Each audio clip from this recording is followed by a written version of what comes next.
Ghost Rider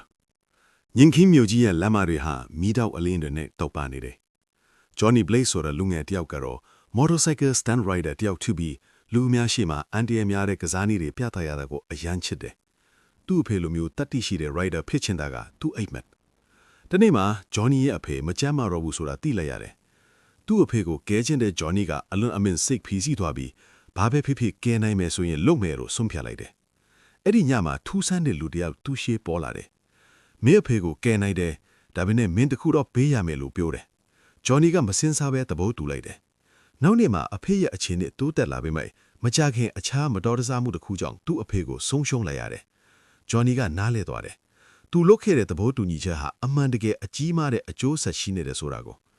နှစ်များကြာနေ့နောက် Johnny ကလူကြီးတယောက်ဖြစ်လာပြီ။တညမှာထူးဆန်းတဲ့စွမ်းအားတစ်ခုသူ့ကိုထိန်းချုပ်လိုက်တယ်။သူ့ခေါင်းကမီးလောင်တယ်လို့ဖြစ်လာပြီးမျက်နှာဟာမီးတောင်နေတဲ့အယိုးကောင်းအဖြစ်ပြောင်းသွားတယ်။သူ့ဆိုင်ကယ်တောင်မီးထောက်တူနဲ့လောင်ကျွမ်းသွားပြီးအမောင်လမ်းမပေါ်မှာတောက်လောင်နေတယ်။အဲ့ဒီအချိန်မှာစပြီး Johnny ဟာ Ghost Rider ဖြစ်သွားတယ်။ Ghost Rider ဟာညာတိုင်းမြို့ထဲလဲပြီးမကောင်းမှုတွေကိုတားဆီးတယ်။သူမှာ penance stare လို့ခေါ်တဲ့စွမ်းအားရှိတယ်။လူတယောက်မိမိလုပ်ခဲ့တဲ့အမားတွေကိုပြန်သတိရစေတဲ့အားတစ်ခု။ဒါပေမဲ့သူစိတ်ထဲမှာအမြဲတမ်းစစ်တိုက်နေရတယ်။လူသား Johnny နဲ့မီးတောက်စွမ်းအားကြ။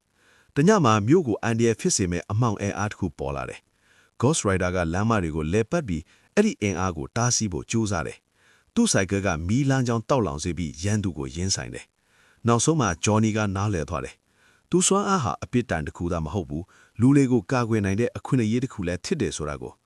မနေ့အလိန်ထွက်လာချိန် Ghost Rider ရဲ့မီးတောက်တွေငိမ့်သွားပြီး Johnny ပြင်းထန်သွားတယ်။ဒါပေမဲ့သူသိနေတယ်။ညချလာတိုင်းမီးတောက် Rider ပြန်ပေါ်လာပြီးတရားမျှတမှုကိုကာကွယ်ဖို့လမ်းပေါ်ပြန်ထွက်မယ်ဆိုတာကို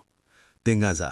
တခါတလေအမားတွေလုတ်ခဲ့ပေမဲ့အဲ့ဒီကနေတာဝန်ယူပြီးကောင်းတာလုပ်ဖို့ရွေးချယ်နိုင်တယ်